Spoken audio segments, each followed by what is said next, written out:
بسم اللہ الرحمن الرحیم الحمد للہ رب العالمین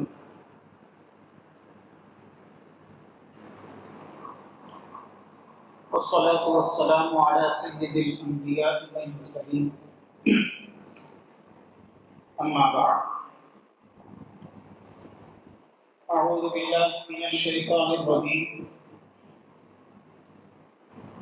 بسم اللہ الرحمن الرحیم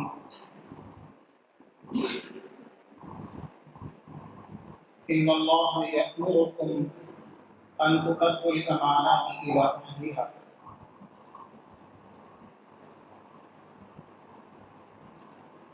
وقال تعالی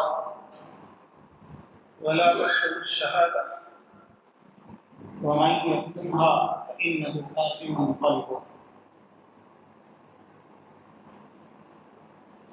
صدق اللہ العلی العظیم۔ معزز سامعین اکرام، قابل قدر بزرگوں اور عزیز دینی بھائی،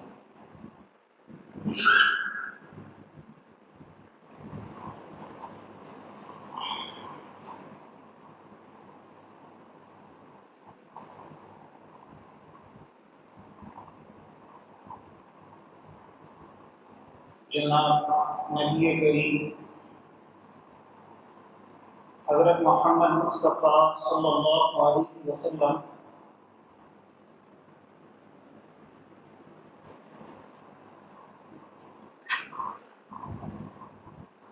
ہم انسانوں کے لیے بلکہ پوری کائنات کے لیے سب سے بڑی رحمت بن کر کے آئے اور ہیں اور رہیں گے۔ جناب نبی کریم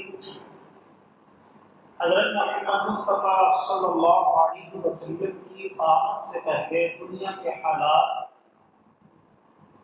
بے حد بگڑے ہوئے تھے، تصور نہیں کر سکتے۔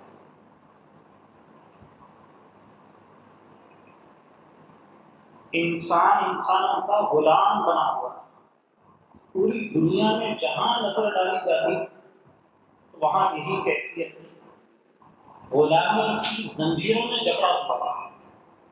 کسی انسان کو اس بات کی آزادی نہیں تھی کہ وہ اپنی پسند کے مطابق کیا کریں، مذہب کا انتخاب کریں۔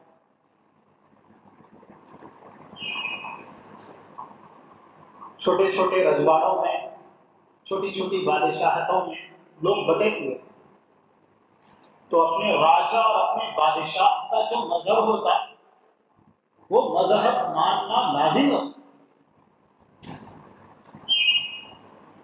اور اس کے خلاف جانا گویا اپنی موت کو دعوت دینا۔ یہ حالات تھے پوری دنیا۔ جناب نبی کریم حضرت محمد مصطفیٰ صلی اللہ علیہ وسلم کی آمد ہوئی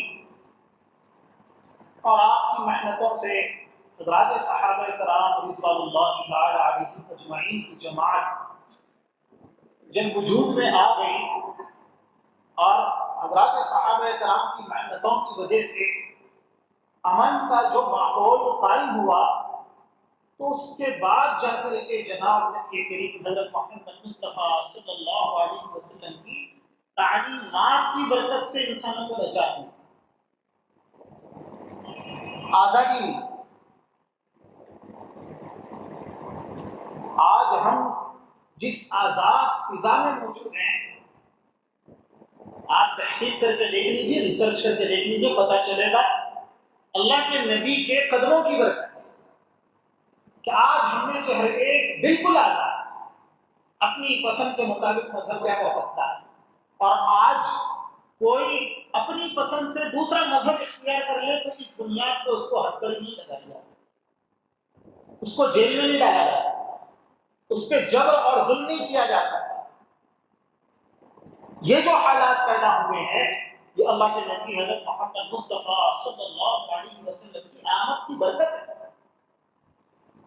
لیکن آج اللہ کے نبی حضرت محمد مصطفیٰ صلی اللہ علیہ وسلم کی تعلیمات کو چھوٹے پس پردہ ڈال دیا گیا ہے، تو پھر دنیا کے اوپر ظلم کے محیط بادل چھا رہے ہیں، خود ہمارا اپنا یہ جو ملک ہے، اس ملک کی فضا بھی انتہائی زیادہ مقدر ہو چکی ہے۔ نفرت کا ماحول پھل رہا، پھول رہا، نفرت کے سوداگروں کی آواز چل رہی ہے، آواز لگائی بھی جاتی ہے اور یہ آواز پورے ملک میں لگائی جاتی ہے، اور لوگ جانے انجانے میں اس آواز کے پیچھے ہوئے۔ یہ جو کیفیت ہے، یہ کیفیت ہمارے ملک کے لیے بھی انتہائی خطرناک، انتہائی خطرناک۔ اب دیکھیے، اب یہ جو حالات ہیں، ان حالات کا علم ہم میں سے ہر کسی کو ہے۔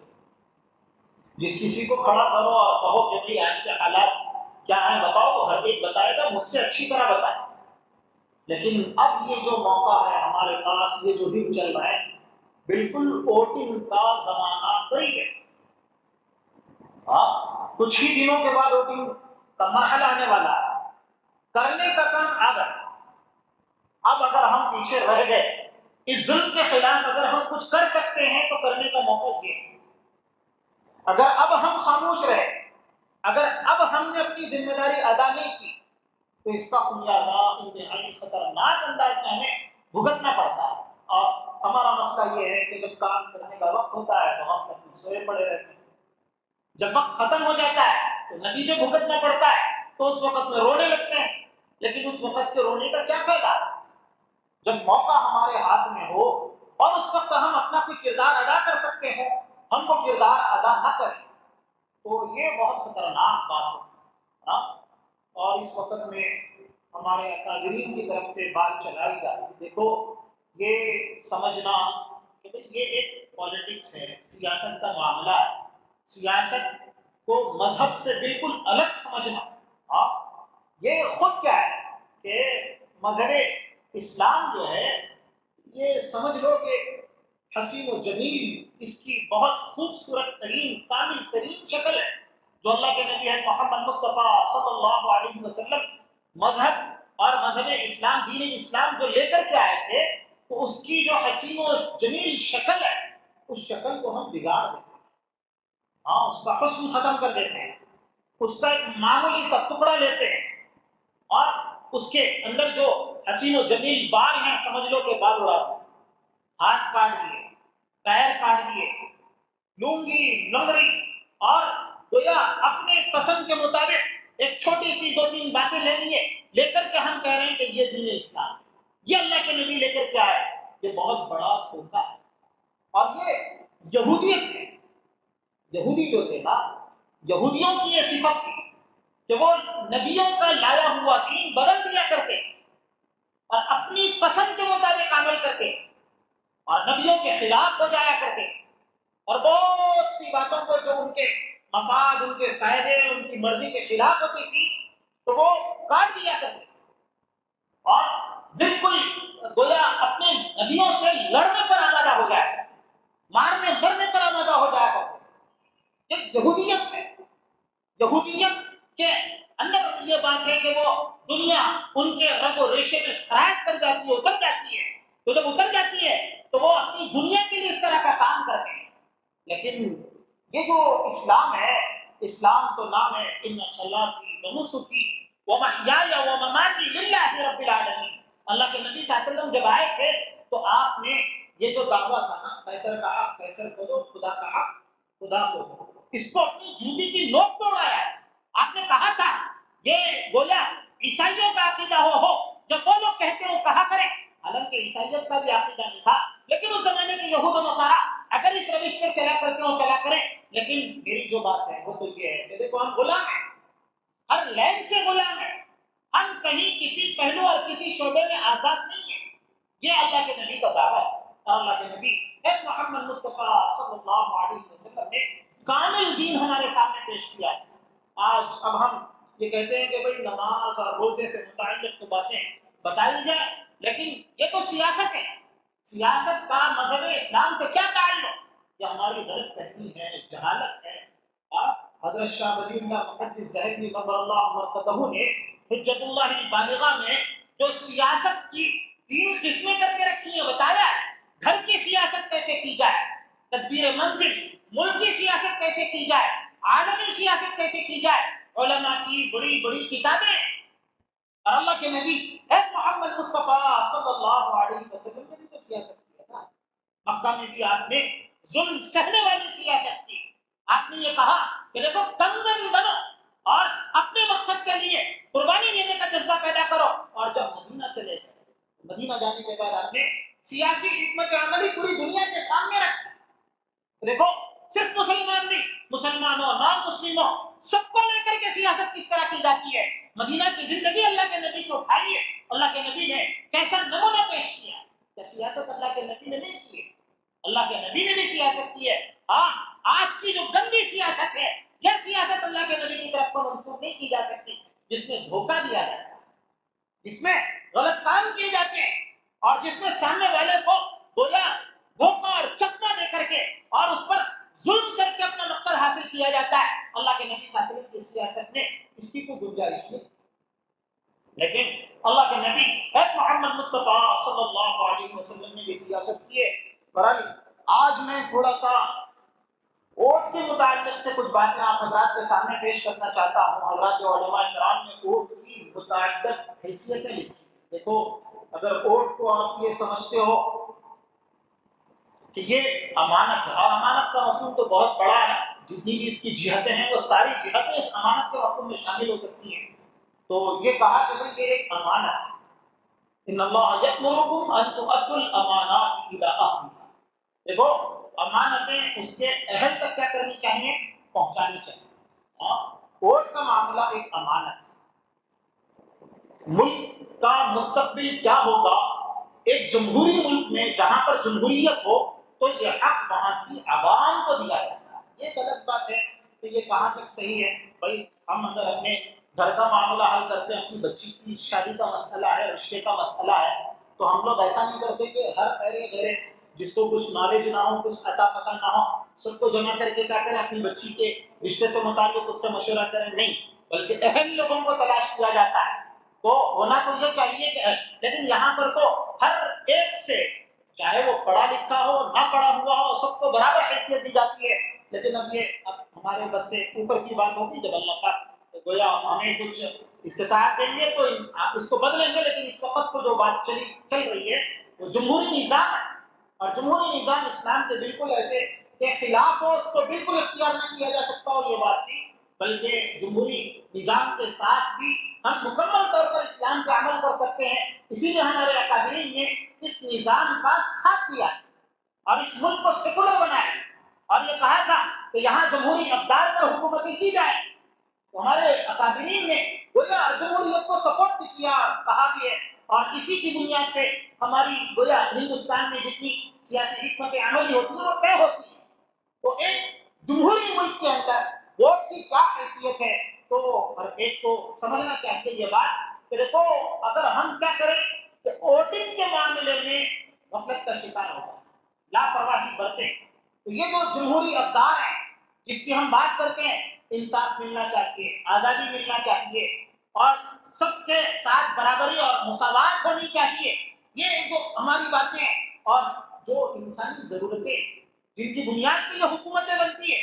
حکومتیں کیوں بنتی ہیں؟ تاکہ پانی کا انتظام ملک کے پورے لوگوں کے اندر برابری کے ساتھ اچھی طرح ہو، سڑکوں کا انتظام اچھا ہو، تو یہ جو کام ہوتے ہیں ان کاموں کو بنیاد بنا کر کے، اور جو جمہوری اقدار ہیں ان جمہوری اقدار کو مضبوط کرنے کے لیے گویا جمہوری ملک میں جو سب سے بڑا حق ایک شہری کو حاصل ہوتا ہے وہ ووٹنگ کا حق حاصل ہوتا ہے۔ جمہوری ملک میں ہر ایک کے اپنے اپنے الگ الگ مذاہب ہو سکتے ہیں، ہر ایک کے اپنے الگ الگ اقدار اور ویلیوز ہو سکتے ہیں، تو جمہوری ملک میں یہ چاہا جاتا ہے کہ حکومت میں ہر قوم اپنی نمائندگی کو کیا کرے کہ ووٹ کے حق کے ذریعے سے اپنی نمائندگی کو یقینی بنائے۔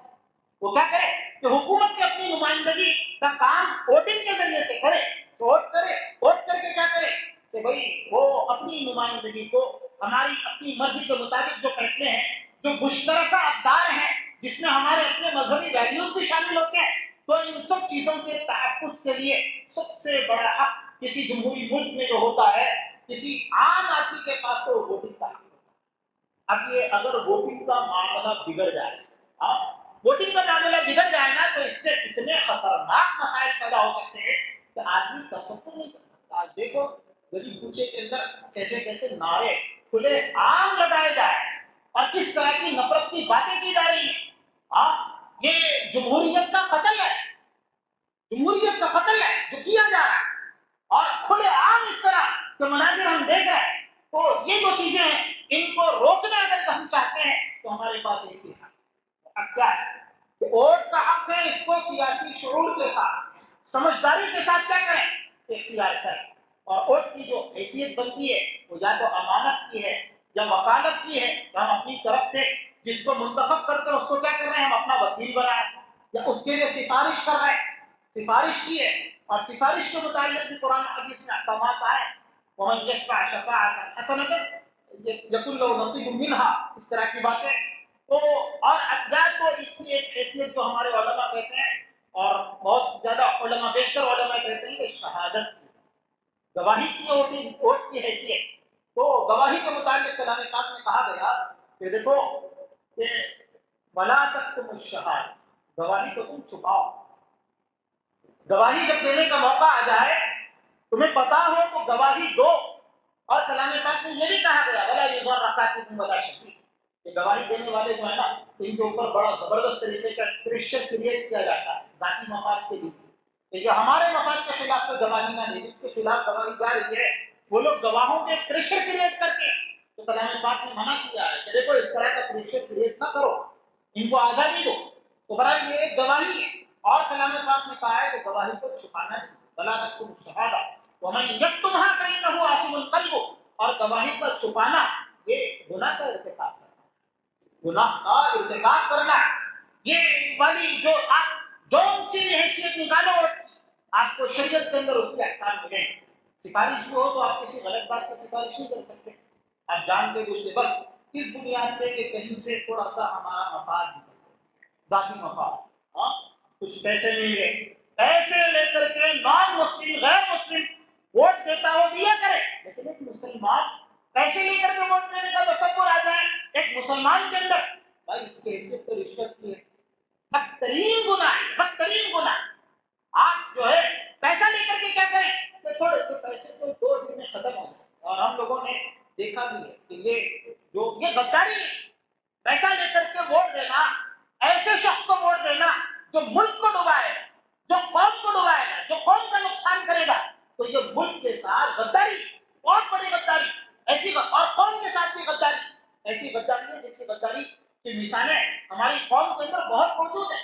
ٹیپو سلطان کے ساتھ غداروں نے جس طرح غداری کر کے کیا کیا تھا, اور جس طرح یہ گویا نواب سراج الدولہ تھے تو ان کی جتنی بڑی فوج تھی آپ تصور نہیں کر سکتے. انگریز طاقت کے بل بوتے پہ کبھی بھی نواب سراج الدولہ کی فوج کو ہرا نہیں سکتا تھا.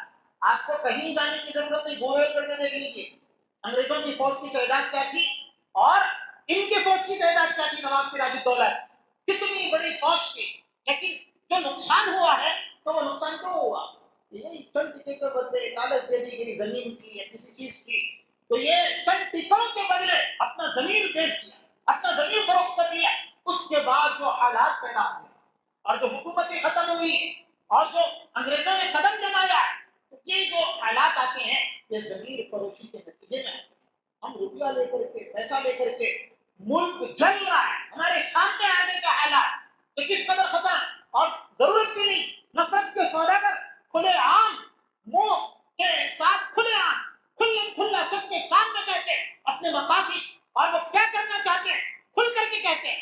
اور یہ والی اگر بات ہو کہ ملک کے حکمران خود اقلیتوں پر گویا وہ اس طرح سے برستے ہوں اور چاہتے یہ ہوں کہ ان کا ناطقہ بند کیا جائے گا, اور ہمارے اکابرین بھی کہتے ہیں, ہمارے بڑے بھی کہہ رہے ہیں یہ جو آج کل کے الیکشن ہے یہ معمولی الیکشن نہیں, مسلمانوں کے لیے تو زندگی اور موت کا سوال ہے. ممکن ہے کہ اگر ہم آج نہیں جاتے تو اس کے بعد آئندہ ہندوستان میں ہمیں الیکشن دیکھنا ہی نہ پڑے, الیکشن کا حق ہم سے چھین لیا جائے, ووٹ دینے کا حق اب ہمارے پاس باقی بھی نہ رہے. اس طرح کے یہ حالات ہیں اور مکمل طور پہ ان کی پلاننگ ہے, منصوبے بنا چکے ہیں, سب کچھ ہے, بس یہ الیکشن میں دھول جھونکنے کی چکر میں ہے کہ کسی طرح ان مسلمانوں کی آنکھوں میں دھول جھونک دیا جائے اور جھونک کر کے کیا کریں، ہم اپنا مقصد حاصل کریں۔ اور یہ جو 70 سال سے ایک سیکولر مذہب اور سیکولر حکومتیں چل رہی ہیں، یہ سیکولر حکومتوں کو ختم کر کے مکمل طور پہ ظالمانہ حکومت اور گویا جبر کے طور پر دوسروں کے اوپر گویا ایسے ویلیوز کو تھوپنا جو ان کی اپنی مرضی کے خلاف ہو، اس کی پوری پلاننگ ہو چکی اور مکمل طور پہ ظلم کی ایک پریکٹس ان لوگوں نے کر کے بھی دیکھی ہوئی ہے، عملی جامہ پہنانے کے لیے وہ مکمل طور پر تیار ہے۔ تو ایسے وقت میں اگر ہم غفلت کا شکار ہیں، اور دیکھو جمہوری ملک میں ایک سب سے بڑی چیز تو یہ ہوتی ہے کہ الیکشن کے موقع سے ووٹنگ کے ذریعے سے ہم اپنی نمائندگی کو یقینی بنائیں، اور جب موقع آئے اکاؤنٹیبلٹی کا مطلب حساب لینے کا تصور آج ہمارے پاس نہیں۔ دیکھو یہ جو جمہوری ویلیوز اقدار یہ جو کچھ پھیلے ہیں نا، ابھی میں شروع میں بات کر چکا ہوں، جناب نبی کریم محمد مصطفیٰ صلی اللہ علیہ وسلم کے ذریعے سے جو ایک صالح انقلاب آیا،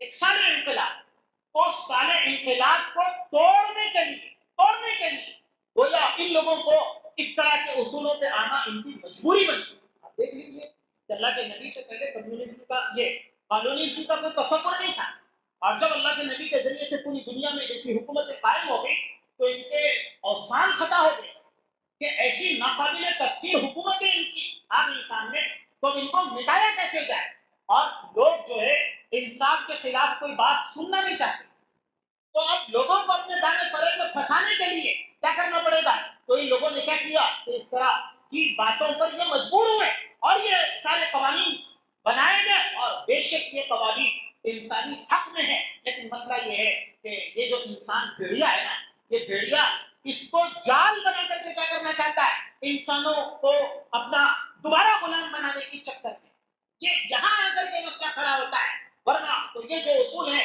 یہ اصول اسلام کے بہت زیادہ خلاف نہیں ہے، ان اصولوں کے ذریعے سے بھی ہم اپنے مقاصد کو حاصل کر سکتے ہیں۔ اور یہ جو موقع، یہ جو جمہوری ملک ہے نا، یہ جو جمہوریت ہے، تو اس کے اندر سب سے بڑی چیز یہ ہوتی ہے کہ ہم اپنے حکمرانوں کا محاسبہ بھی کیا۔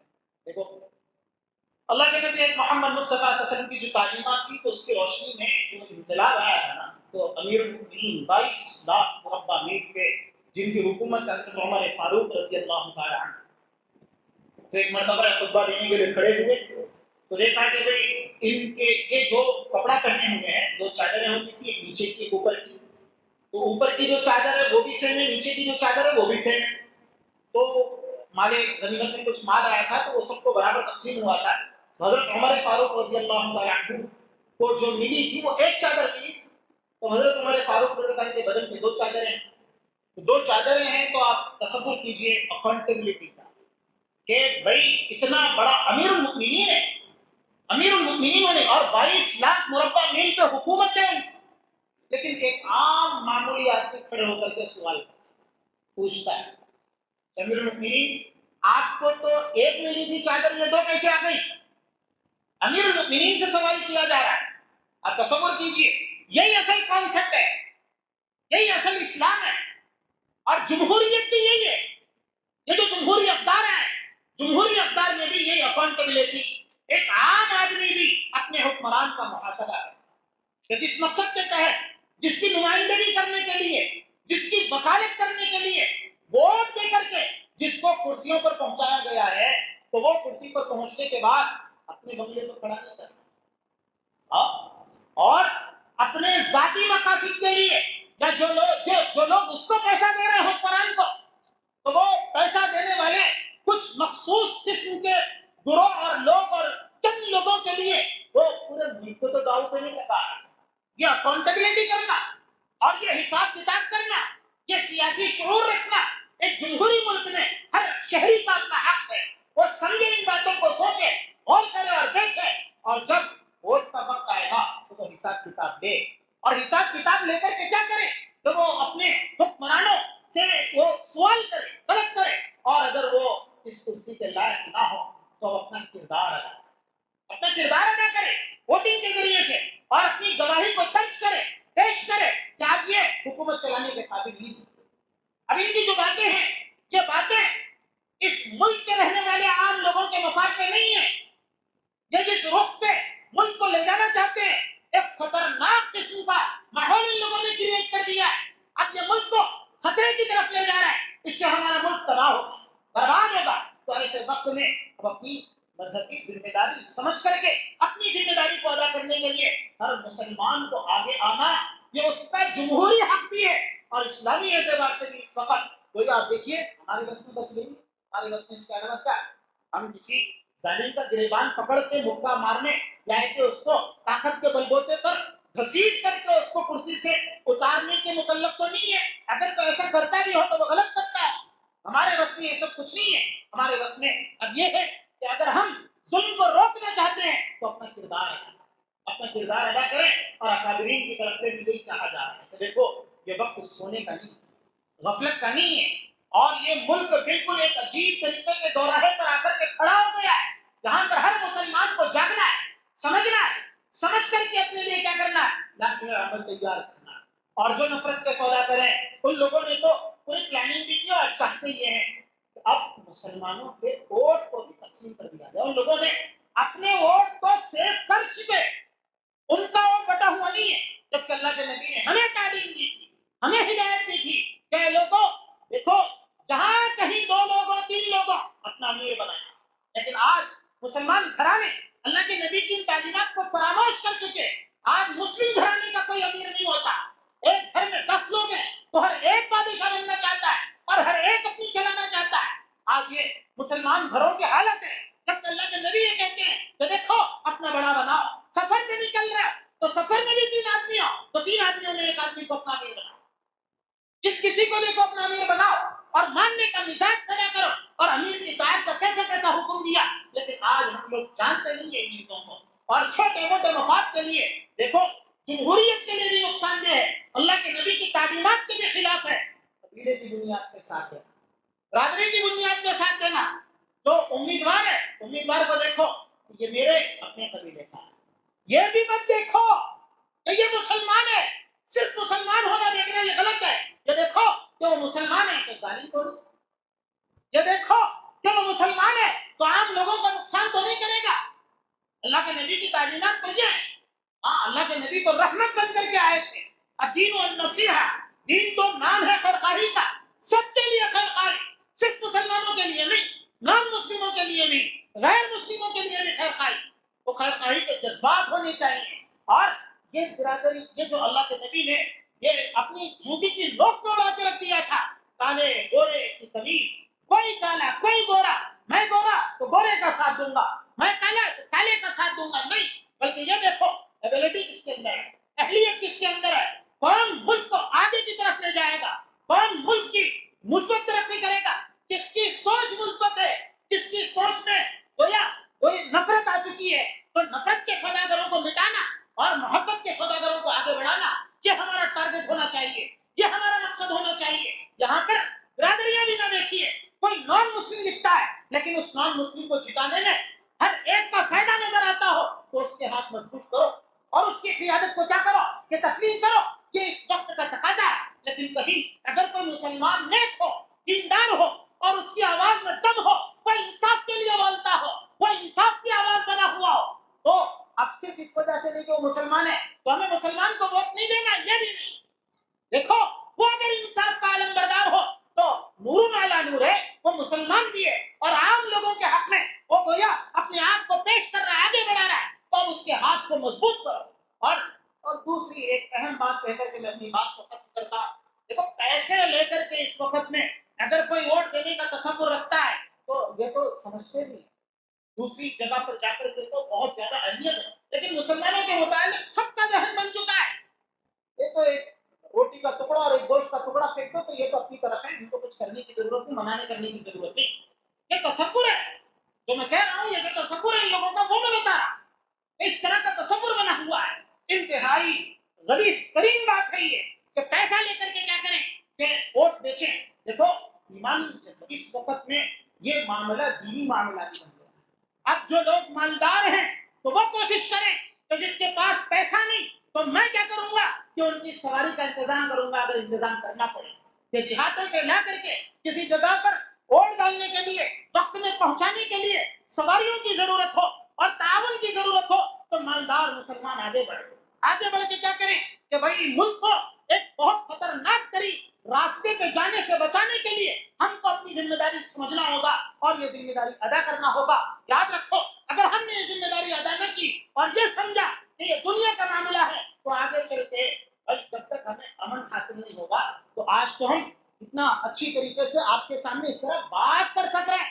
ارے نمازوں پہ پابندی لگے گی, 5 وقت کی نمازیں پڑھنا ہمارے لیے ممکن نہیں رہے گا اگر ہم آج جاگے نہیں, سمجھے نہیں کس طرح کے حالات آنے والے ہیں. میں نے دیکھا ہے اور ہمارے اکابرین کو محسوس کیا ہے, وہ رو رہے ہیں, ان کا دل تڑپ رہا ہے کہ کسی طرح جہاں سے ہو سکے جیسے ہو سکے اس ملک کو برائی کے راستے پر پڑنے سے اور خطرناک رخ پہ جانے سے بچایا جا سکے. اس بات کی تو فکر نہیں. دیکھو کوئی بڑے سے بڑا میکا لال بھی اس ملک سے مسلمانوں کا خاتمہ کرنے کی تو طاقت نہیں رکھتا. بھول جاؤ, اللہ کے نبی کے جھیالے اس ملک میں قیامت تک رہیں گے, قیامت تک رہیں گے, لیکن خون رہے گا. نفرت کے ماحول کی وجہ سے کتنے برے حالات پیدا ہوں گے, ہمیں حالات کے بگڑنے کا ڈر ہے. اس بات کا ڈر نہیں کہ اللہ کے نبی کے جھیالے اس گویا دھرتی سے ختم ہو جائیں گے. کوئی میکا لال پیدا نہیں ہوا جو ہم کو ہمارے ملک سے کیا کر سکے, ناپید کر سکے. ناپید کرنے والی بات ختم ہونے کا ہمیں ڈر نہیں ہے, لیکن ہمارے ملک کو خطرات لاحق ہو چکے ہیں تو ہم سمجھے اور اپنی ذمہ داری کو ادا کریں. آگے آنے والا جو وقت ہے غفلت میں نہ رہیں. سب سے پہلی فرصت میں جا کر کے یہ دیکھیں کہ ہمارا نام ہے کہ نہیں ووٹنگ لسٹ میں. جن کا نام نہ ہو اور ابھی بھی 1-2 دن کا 3 دن کا موقع ہو سکتا ہے تو وہ اپنا نام درج کروا لیں اور ہر ایک جا کر کے اپنا ووٹ گویا جس کی عمر بھی 18 سال 18 سال. یہ نہ سوچے, دیکھو اگر ہم ووٹ نہیں دیتے, نہیں دے کر بھی نفرت کرنے والوں کو جتا رہے ہیں, تو ووٹ نہیں دے رہا تو یہ نہیں سمجھنا کہ ہمارے ووٹ نہیں دینے سے کس کو کیا فائدہ پہنچ رہا. نہیں, خدا نہ خواستہ, 1000 بار خدا نہ خواستہ ہمارے ووٹ نہ دینے کی وجہ سے گویا ایک غلط رخ پہ ملک کو جو لے جانے کی سوچ رکھتے ہیں وہ جیت گئے, وہ کامیاب ہو گئے, تو وہ یہ ہمارے لیے بہت خطرناک بات ہوگی. تو اس لیے ہمارا ووٹنگ کا پرسنٹیج بھی کافی بڑھنا چاہیے. اور اس موقع پہ ہمارے اکابرین کی طرف سے خاص ہدایت ہے, اپنی عورتوں کو بھی لے کے جاؤ, عورتوں کو بھی. ارے ہم اپنے جو ہے جب شادی بیاہ کے موقع ہوتے ہیں, ولیمے ہوتے ہیں, تو وہاں پر ہمارے کو پردے کی فکر نہیں ہوتی. اگر اول تو پورے پردے کے ساتھ یہ کرنا چاہیے, لیکن اگر پابندی لگ جائے, کہا جائے کہ جب تک نقاب نہیں کھولیں گے ووٹ دینے کی اجازت نہیں ہوگی, تو ایسے موقع پہ عورتوں کو اپنا نقاب اتار کر کے اپنا چہرہ بتا دینا چاہیے. لیکن ملک کو بچانے کے لیے عورتوں کو بھی آگے آنا ضروری ہے, اپنی ماں بہنوں کو بھی لے کر کے کیا کرنا چاہیے ووٹنگ کے موقع پر. یہ اس وقت کی ووٹنگ کا معاملہ کچھ اس طرح کا ہے کہ بہت خطرناک حالات ہیں. اس وقت کے اندر تو ہمیں کیا کرنا چاہیے کہ ملک کو بچانے کے لیے اپنا دینی و مذہبی اور اس ملک کے شہری ہونے کی حیثیت سے ایک فرض سمجھ کر کے اپنے کو ہم کو یہ حق ادا کرنا چاہیے. اللہ پاک کہنے سننے سے زیادہ سمجھنے کی توفیق نصیب فرما اور عمل کرنے کی توفیق نصیب فرما.